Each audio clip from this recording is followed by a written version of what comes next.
Hello everyone and welcome back to the YouTube channel of Srimati R.S. Kaleria Primary School English Medium. I am Miss Ba and today we are going to start a new chapter from our environmental science book. So what is the chapter name? Chapter number 16, our ancestors early men. Our ancestors early men. सबसे पहले आपको पता होना चाहिए ancestor का मतलब क्या होता है. एंसेस्टर्स का मतलब होता है एंशियंट यानी कि पुराना, ओल्ड. ठीक है. So now let us see what it is given in our book. The human of the ancient times are considered as the early man. यानी कि एंशियंट मैंने आपको बोला ना, एंशियंट मतलब पुराना, ओल्ड. ठीक है. एंशियंट मतलब पुराना. तो तब के इंसानों को हम क्या बोलते थे? अर्ली मैन बोलते थे. पुराने ज़माने के इंसानों को हम अर्ली मैन बोलते थे. They used to live in forest, had no house to live, no proper food to eat, no clothes to wear. यानी कि उस टाइम पर वो लोग फॉरेस्ट में रहते थे और उनके पास ना प्रॉपर कपड़े थे पहनने को, ना कोई घर था रहने को, और ना ही ठीक से कोई अच्छा सा खाना था, प्रॉपर फूड था उनके पास खाने को. ठीक है. So they lived under the trees और caves, ate raw plants and animals, wore animal skin and leaves और बार्क ऑफ ट्रीज. यानी कि उस टाइम पर वो लोग कहाँ रहते थे? वो लोग, उनके पास घर तो नहीं था, ना उतनी उनके पास समझ थी कि वो घर बनाए. दे वर नॉट डेवलप्ड. उस टाइम पर वो डेवलप नहीं थे कि उन्हें पता चले कि अब हम घर बनाए और या हम प्रॉपर ऐसा कुछ पहनने को, कपड़े पहनने को ले. वो सब उनके पास नहीं था. तो वो लोग क्या करते थे? वो लोग केव्स यानी कि गुफा बोलते हैं ना गुजराती में, गुफा, उसमें रहते थे या किसी पेड़ के नीचे रहते थे. ठीक है. और उनके वो कपड़े कैसे, वो अपने बॉडी को कवर कैसे करते थे? या तो वो जो बार्क होती है ना ट्रीज की, उसको अपने ऊपर लपेट लेते थे, या कभी जो लीव्स होते हैं, पत्ते, उसको अपने ऊपर लपेट लेते थे. या फिर कभी एनिमल का यानी कि किसी जानवर का शिकार करते थे खाने के लिए, तो उसकी स्किन को अलग कर लेते थे. मीट और स्किन दोनों को अलग करके या मीट को खा लेते थे और स्किन को वो अपने बॉडी को ढकने के लिए या कवर करने के लिए यूज करते थे उस टाइम पर. They were not different from animals like apes. उनका जो अपीयरेंस था हमारे अर्ली मैन का करीबन एप्स के जैसा था. एप्स मतलब गोरिल्लाज होते हैं या बिग मंकीज आप बोलते हैं, तो वो उस टाइप से दिखते थे, उस तरह से दिखते थे. One more thing I will like to tell you. Evolution की जो डार्विन साइंटिस्ट था, उसने एक एवोल्यूशन की थियोरी दी थी, जिसमें उसने बताया था कि हमारे एंसेस्टर यानी कि आज से कई कई कई सालों पहले हमारे एंसेस्टर मंकी की तरह दिखते थे और उन्होंने अपना अपीयरेंस धीरे धीरे, उनका अपीयरेंस इवोल्यूशन मतलब चेंज, धीरे धीरे होने वाला चेंज को इवोल्यूशन बोलते हैं. तो धीरे धीरे उनका बॉडी एक ह्यूमन में ट्रांसफर हो गया धीरे धीरे. मतलब पहले उनके पास टेल हुआ करती थी, फिर जो टेल थी यानी कि पूंछ थी, उसका यूज कुछ था नहीं, वो यूजफुल नहीं थी उसकी बॉडी में, तो वो धीरे धीरे कम हो गई. और आज वो टेल किसे कहलाते हैं हम? हमारे जो अपेंडिक्स होता है ना हमारी बॉडी में, अपेंडिक्स, उसे हम हमारी इनर टेल कहलाते हैं, उसे इनर टेल कहा जाता है. तो इसी तरह से डार्विन की थियोरी के अनुसार ये जो हमारा अर्ली मैन था वो मंकी की तरह यानी कि एप की तरह दिखता था, गोरिल्ला के फॉर्म में दिखता था. और उसका जो इवोल्यूशन हुआ, उसके अंदर बॉडी में चेंजेस आए और फिर वो एक ह्यूमन की तरह दिखने लगा, उसकी तरह बात करने लगा. तो ये डार्विन की थ्योरी थी. लेकिन हमें वो थ्योरी सुनकर या समझकर हमें ऐसा भी फील होगा कि अगर हमारा अर्ली मैन उस टाइम पे एप हुआ करता था और आज एक ह्यूमन में ट्रांसफॉर्म हो गया है, तो what about the other monkeys and gorillas and app? आपको ये क्वेश्चन होगा ना. तो कहीं पर ये थियोरी इट इज समवेयर, इसमें लूप होल भी है थियोरी में, ये कहीं पर ड्रॉबैक इसके थियोरी के भी काफ़ी सारे हैं.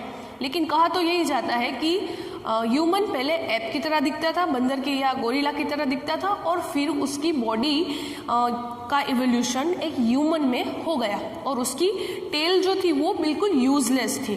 तो उस टेल का धीरे धीरे ट्रांसफॉर्मेशन हुआ और वो आज हमारे बॉडी में प्रेजेंट है, लेकिन बाहर नहीं है। It is not outside our body, it is inside, and that is called appendix, and that is called appendix. Okay, so this was whatever. Now they did not know how to grow crop, thus finding food was not easy. Once by chance an early man dropped a few seeds of fruit he was eating, and later he saw the same fruit grew there. This gave him the idea of crop irrigation. He started to grow plants through seeds. Later he started to clear the patches. यानी कि एक बार उसको तो उस time पर पता नहीं था कि क्रॉप कैसे ग्रो करते हैं या फार्मिंग कैसे करते हैं, उसको कुछ पता ही नहीं था ना उस टाइम पर। ना उसके पास प्रॉपर फूड था, ना प्रॉपर क्लोथ्स थे, या ना प्रॉपर शेल्टर था। तो एक बार क्या हुआ, वो किसी जंगली फ्रूट को कंज्यूम कर रहा था या खा रहा था वो बैठे बैठे। तो उसने वो फ्रूट था, उसके अंदर से कुछ सीड्स निकले और उसने वो सीड्स ऐसे नीचे ज़मीन पर डाल दिए। तो वो सीड्स जो थे वो ज़मीन के अंदर चले गए और कुछ टाइम बाद उसने वो रियलाइज़ किया कि मैं यहाँ पर एक बार खा रहा था सीड्स, और वो जो सीड्स है वो ज़मीन के अंदर चले गए और ग्रो हो गए। वो सीड्स एक छोटे से प्लांट में ग्रो हो गए और उसे वो आइडिया आ गया कि ये प्लांट्स सीड्स की वजह से ग्रो होते हैं। तो उसे एक ऐसा आइडिया आया कि उसने सोचा कि अब मैं भी अपने प्लांट्स ग्रो करूंगा और अपने लिए फूड ऑब्टेन करूंगा, ठीक है, मेरे लिए खुद के लिए फूड ऑब्टेन करूंगा। तो फिर उसने धीरे धीरे अपने इस फार्मिंग की मेथड में चेंजेस लाना शुरू कर दिया। वो क्या करता था, वो जो ज़मीन होती थी ना उस पर जंगली घास और ये सब उगी होगी, वीड्स और ये सब, तो उन्हें क्लियर करता था। He used to clear all the weeds and the land and then he keep growing the seeds. और फिर लैंड क्लियर करने के बाद वो अंदर सीड्स को ग्रो करता था, यानी कि जो हम बोलते हैं ना सीड्स, उसको इस तरह से ग्रो कर देता था और कुछ ही टाइम में वो प्लांट बड़ा हो जाता था और उसे फ्रूट्स देने लगता था। तो इस तरह से उसे आइडिया आया कि मैं इस तरह से फार्मिंग करके अपने लिए फूड भी ऑब्टेन कर सकता हूँ। तो ये अर्ली मैन का फार्मिंग का एक आइडिया था।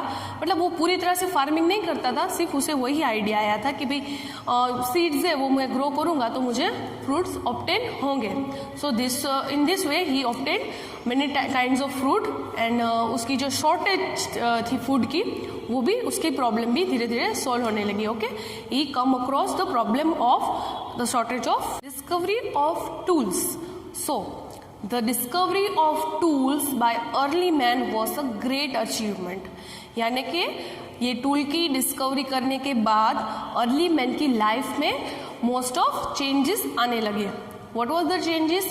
He could protect himself from wild animals unexpectedly attacked, or he could gather food more easily. ठीक है? So let us see what it is given in our book. In the beginning, early men started killing small animals for food, but they could not kill large animal with their bare hand. Early man छोटे छोटे animals थे जैसे कि rabbits, dears, ऐसे सारे छोटे छोटे animals थे, उनको तो वो मार सकता था पकड़ के अपने बेयर हैंड यानी कि अपने इस निहत्थे हाथों से। लेकिन वो बड़े जो एनिमल्स थे उनको ना मार सकता था, ना अपने आप को उनसे प्रोटेक्ट कर सकता था। ठीक है, so they use sharp edge stone like to kill animals. फिर उसने एक डिस्कवरी की, कुछ ऐसे शार्प तो पता है ना आपको, नुकीले तेज ऐसे स्टोन्स का यूज करने लगा वो एनिमल्स को मारने के लिए। और उसके पास कुछ ऐसे जब वो एनिमल को कंज्यूम खाता तो उसकी हड्डियां भी बचती थी, या कहीं से वो ऐसी हड्डियों को, बोन्स को फाइंड आउट कर लेता था जंगल में से। तो उन बोन्स का भी वो यूज़ करता था टूल्स में, जैसे कि किसी को मारने के लिए या किसी को भगाने के लिए एनिमल को, तो वो बोन्स का भी इस्तेमाल करता था।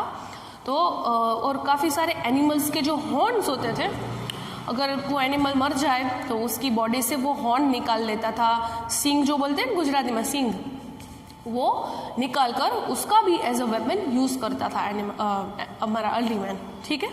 सो the first step toward the use of tool, the first tool और weapon were clubs and spears. Clubs यानी और स्पीयर यानी कि ये लकड़ी की तरह होता है, वुडन, ये वुड से बनता है, और स्पीयर ऐसा होता है, स्पीयर को हम गुजराती में भालो बोलते हैं, भाला नहीं बोलते वो, तो वो इस तरह से होता है। एक लकड़ी का टुकड़ा लिया जाता है और उसके जो एज होता है, एज मतलब उसकी धार होती है, उसको एकदम से घिसकर शार्प बनाया जाता है, तो वो पॉइंटेड हो जाता है। और इस तरह से ये पॉइंटेड वेपन किसी भी एनिमल को मारने के लिए बहुत ही यूजफुल होता है। तो ये स्पीयर था मेड बाय वुड। उसका जो नेक्स्ट था वो सारे उसने स्टोन से उसके वेपन्स बनाए थे, ठीक है। सो they begin to make tools and weapon from stone. When men begin to shape stone into tools and weapon, the old age stone has begun.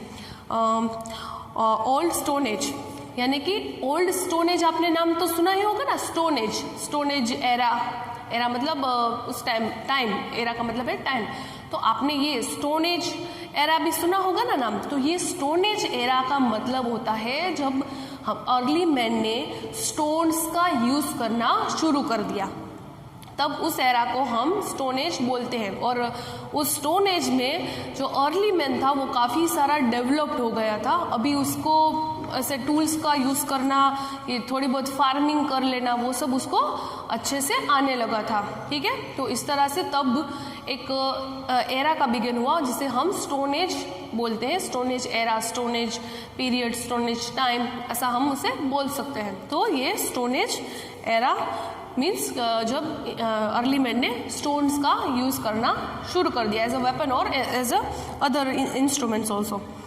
With the use now they could protect themselves from wild animals and fight against them in case of encounter. So what was the benefit of these weapons?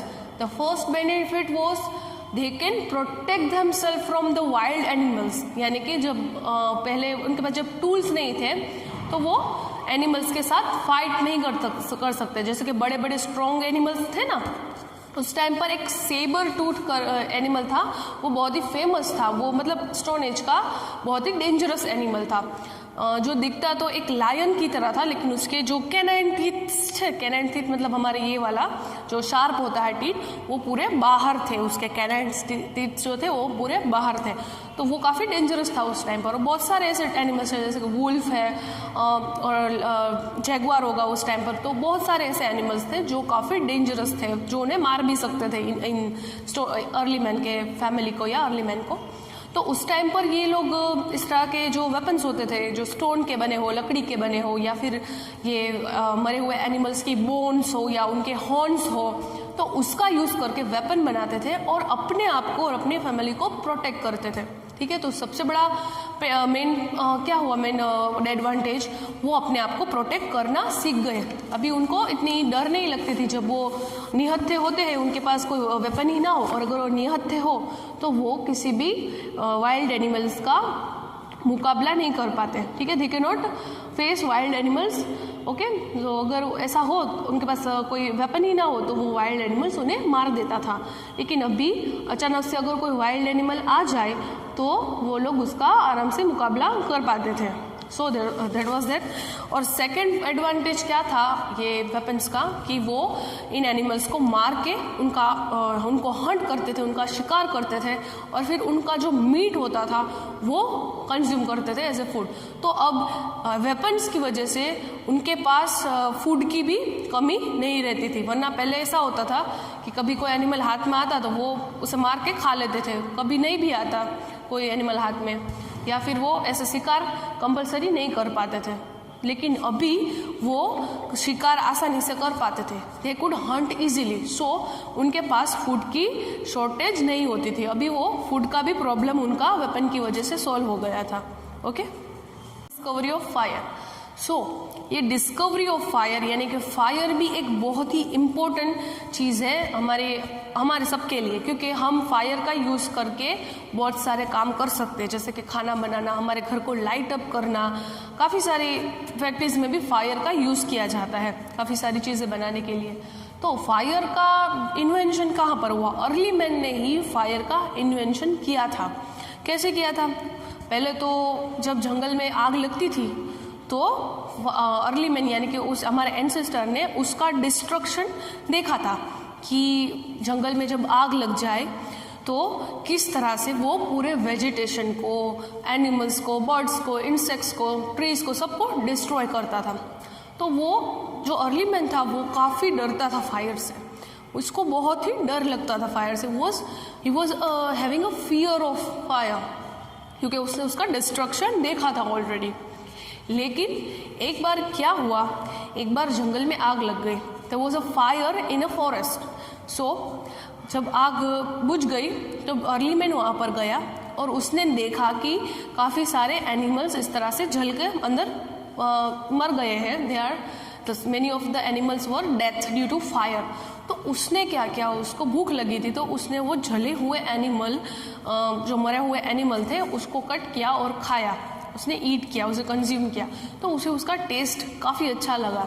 The test was quite good for him. तो उसे वहाँ से ऐसा idea आया कि अगर मैं भी फायर को कंट्रोल कर लूँ, उसे प्रोड्यूस कर लूँ, तो मैं भी इस तरह से एनिमल्स को इस तरह से रोस्ट करके खा सकता हूँ और उसका जो टेस्ट भी है वो काफ़ी अच्छा होगा और उसके डाइजेस्टिव ट्रैक के लिए भी वो काफ़ी इम्पॉर्टेंट था, क्योंकि कोई भी इंसान जो होता है वो रॉ मीट अपने डाइजेस्टिव सिस्टम में डाइजेस्ट नहीं कर सकता। ठीक है, हमारे बॉडी में, हमारे डाइजेस्टिव सिस्टम में ऐसे केमिकल्स नहीं होते जैसे कि ये जो हमारे कार्निवोरस एनिमल्स के डाइजेस्टिव सिस्टम में होते हैं, उनके डाइजेस्टिव ट्रैक्ट्स में। हम human being we can not digest the raw meat. So उसे उस टाइम पे प्रॉब्लम भी होती होगी उस टाइम पर जब वो रॉ मीट या खाता होगा तब। तो उसने ये एक्सपीरियंस किया कि किस तरह से वो एक रोस्टेड एनिमल को कंज्यूम करके किस तरह से उसका टेस्ट है और उसको अच्छा भी उस तरह से फील हो रहा होगा उस टाइम पे। तो अब क्वेश्चन ये था कि वो फायर को कैसे प्रोड्यूस करे, और दूसरा क्वेश्चन ये था कि अगर फायर प्रोड्यूस कर भी ले तो उसे कंट्रोल कैसे कर सके। लेकिन फायर को कंट्रोल करना, अगर फायर को कंट्रोल किया जाए, उसके हाथ में कंट्रोल हो फायर का, तो वो काफ़ी यूज़फुल होगा उसके लिए। तो it could be very useful. तो जैसे कि मैंने आपको हमेशा बताया कि फॉरेस्ट में फायर कैसे होता है, जब वहाँ पर फॉरेस्ट में बहुत ज़्यादा विंड होती है, when there is a strong wind in the forest, branches of trees used to rub each other, thus friction is caused and this friction gives fire। और स्पेशली सूखी हुई ग्रास में फायर यानी कि आग ज़्यादा लगने के चांसेस होते हैं in compare to the green leaves. सूखे हुए जो ब्रांचेस होती है उसमें फायर ज़्यादा तेजी से लगता है और वो ज़्यादा स्प्रेड भी होता है। तो फॉरेस्ट में हमेशा जब स्ट्रॉन्ग विंड हो तो उस टाइम पर ब्रांचेस होती है, जो सूखी हुई ब्रांचेस होती है एक ट्री की, वो आपस में घिसने लगती है और उसकी वजह से फ्रिक्शन क्रिएट होता है और वहाँ पर स्पार्क्स क्रिएट होते हैं। स्पार्क्स यानी कि गुजराती में तणखा बोलते हैं ना हम, तिनखे, वही क्रिएट होते हैं और फिर उसकी वजह से हमें फायर वहाँ पर ऑब्टेन हो जाता है। ओके, तो उसने एक बार एक जो स्टोन था वो ऊपर एक ऐसा जो पहाड़ था वहाँ से गिर रहा था, तो उसने वो स्टोन को ऑब्जर्व किया कि वो स्टोन जो है वो धीरे धीरे गिर रहा है उस पहाड़ से। तो उसकी स्पीड जब ज़्यादा हो गई तो अंदर से जैसे कि दो स्टोन एक दूसरे से घिसते हैं तो उसमें रब होते हैं तो फ्रिक्शन क्रिएट होता है और वही फ्रिक्शन के अंदर से कुछ स्पार्क्स निकलते हैं और वो स्पार्क्स होते हैं फायर के। तो उसने यही नोटिस किया कि जैसे जैसे वो स्टोन गिर रहा है वहाँ पर स्पार्क्स क्रिएट हो रहे हैं। ओके, स्पार्क्स क्रिएट हो रहे हैं। तो उसने वो नोटिस किया कि अब मैं भी इसी तरह से छोटे से दो स्टोन लूँगा और एक दूसरे को रब करूँगा। ठीक है, उसने वो कॉन्सेप्ट देख लिया था फ्रिक्शन का कि दो जब स्टोन एक दूसरे से रब होते हैं या घिसते हैं तो स्पार्क्स बनते हैं। तो उसने भी वही यूज़ किया, उसने दो स्टोन ले काफ़ी बार ट्राई किया तो उसमें से स्पार्क्स निकलने लगे और वो समझ गया कि यही स्पार्क अब फायर को क्रिएट करेंगे और उसने वो स्पार्क्स का यूज़ करके सूखी हुई ग्रास में आग लगा दी और फिर उसने उस तरह से फायर को क्रिएट किया और वो इस तरह से फायर को उसने क्रिएट किया और अब वो फिर लकड़ियों का और उस तरह से इस्तेमाल करने लगा था। तो ये फायर उसकी डेवलपमेंट में काफ़ी यूज़फुल हुआ। फर्स्ट ऑफ ऑल वो जहाँ पर रहता था वहाँ पर रात को अगर उसको नींद आती, उसको सोना होता, तो वो कुछ ऐसे लकड़ियाँ लेता, वहाँ पर फायर मतलब आग लगाता और फिर आराम से सो जाता था। उस तरह से वो अपनी रात को आराम से सो भी सकता था, क्योंकि उसे पता था कि जो ये एनिमल्स है वो फायर से बहुत डरते हैं। अभी भी हम जो अगर देखें वाइल्ड एनिमल्स काफ़ी फायर से डरते हैं, तो उसे ये पता था कि अगर वाइल्ड एनिमल्स को अपने से दूर रखना है तो मुझे फायर का यूज़ करना होगा। तो इस तरह से वो फायर का यूज़ करने लगा और अपने आप को प्रोटेक्टेड करने लगा। तो अब उसके पास क्या था, उसके पास फार्मिंग टेक्निक भी थी, वेपन्स भी थे, स्टोन्स और बोन्स और ये फूड के, और अब उसके पास फायर भी आ गया था। और उसने फायर का यूज़ एनिमल्स को पकाकर खाने में भी किया। वो क्या करता, एनिमल्स का शिकार करता, उनको रोस्ट करता फायर पे और फिर वो आराम से उन्हें कंज्यूम करता था। तो इसी तरह से फायर उसके लिए यूज़फुल हुआ फॉर कुकिंग फूड ऑल्सो। और लास्ट में उसे फायर की एक और प्रॉपर्टी दिखी कि फायर जो है वो पूरे जो होता है वो जगह को, प्लेस को लाइट अप करता है। आपने देखा होगा आपके घर में कभी लाइट चली जाए तो आप लोग क्या करते हो, आप लोग कैंडल जलाते हो। आपके पास टॉर्च तो होगी मोबाइल की, लेकिन अगर वो ना हो तो आप लोग क्या करते थे, आप लोग कैंडल्स जो होती थी वो जलाते थे। और जैसे ही आप कैंडल जलाते हो तो आपको आपका जो रूम होता है वो लाइट अप हो जाता है, क्योंकि वो कैंडल में फायर था, उसके अंदर फ्लेम थी। ठीक है, तो इसी तरह से जब रात को, अर्ली मैन के पास तो कोई इलेक्ट्रिसिटी या ऐसा कुछ तो था नहीं, तो वो लोग अंधेरे में ही रहते थे। तो फिर उसके पास फायर की डिस्कवरी की वजह से रात में वो थोड़ा सा उसको विजिबल होने लगा। और अगर उसको ट्रैवल करना होता, कहीं पर एक जगह से दूसरी जगह पर भी जाना होता अर्ली मैन को, तो इस तरह से मशाल टाइप का बनाकर वहाँ से ट्रैवल कर सकता था। और वो ये फायर का लाइटिंग अप के लिए भी यूज़ करता था। ठीक है, तो इस तरह से अर्ली मैन की लाइफ ये फायर की वजह से काफ़ी हद तक चेंज हो गई, उसकी लाइफ थोड़ी कंफर्टेबल हो गई। Now discovery of caves. So, after finding out fire, weapon and some techniques of farming, early man decided to have a place where he can live. So, उसने क्या किया, उसने ऐसे केव को फाइंड आउट किया। So, what is a cave? केव का मतलब गुजराती में तो गुफा होता है, लेकिन a large hole in the side of hill और अंडर द ग्राउंड, यानी कि केव का मतलब होता है एक ऐसा होल, एक माउंटेन या फिर एक पहाड़ होता है उसमें, या कहीं पर भी हिल में एक ऐसा होल, एक होलो होल होता है उसकी साइड में या उसके ज़मीन के नीचे, उसे केव बोला जाता है। ठीक है, सो उसने डिसाइड किया कि वो अभी केव्स में रहेगा। Why did he decided to live in caves? क्योंकि उसे उस टाइम पर जब बहुत ज़्यादा धूप होती थी तो टेम्परेचर भी उस टाइम पर काफ़ी ज़्यादा हो जाता था। Okay, so that time temperature also was extreme. तो अगर आप इमेजिन करो, without any shelter on your head, you are walking on a sunlight, यानी कि आप जब धूप में चल के जाते हो तो किस तरह से आपके लिए इट बिकम्स हार्डर। सो उसने ऐसी केव्स की डिस्कवरी, यानी कि केव्स को ढूंढने लगा वो वहाँ पर रहने के लिए, ताकि वो ऐसे एक्सट्रीम टेम्परेचर से, एक्सट्रीम कोल्ड से और एक्सट्रीम रेनफॉल से बचकर रह सके, अपनी लाइफ को वहाँ पर बिता सके। So caves are cozy for him. Cozy मतलब कंफर्टेबल। तो उस जैसे ही उसने केव्स में रहना स्टार्ट किया, उसने वहाँ पर पेंटिंग्स भी बनाना शुरू कर दिया। पेंटिंग्स बनाना क्यों शुरू कर दिया? क्योंकि वो चाहता था कि उसकी लाइफ जो है, जैसे कि वो अभी जी रहा है, how he is spending his life, how उसने किस तरह से डिस्कवरीज की, किस तरह से वो रह रहा है, how is hunting, how is finding fire, वो सारा उसने वहाँ पर केव्स में टूल्स की मदद से ड्रॉ करना शुरू कर दिया। अभी भी बहुत सारे आर्कियोलॉजिस्ट हैं, उन्होंने ऐसी केव्स को फाइंड किया है जहाँ पर सालों सालों सालों पुरानी पेंटिंग्स है। पेंटिंग्स मतलब जैसे उसने ऐसे ड्रॉ करके ऐसे रखा है केव्स में, और अपनी लाइफ को एक्सप्रेस करने का उसने एक्सप्रेस करके बताया है।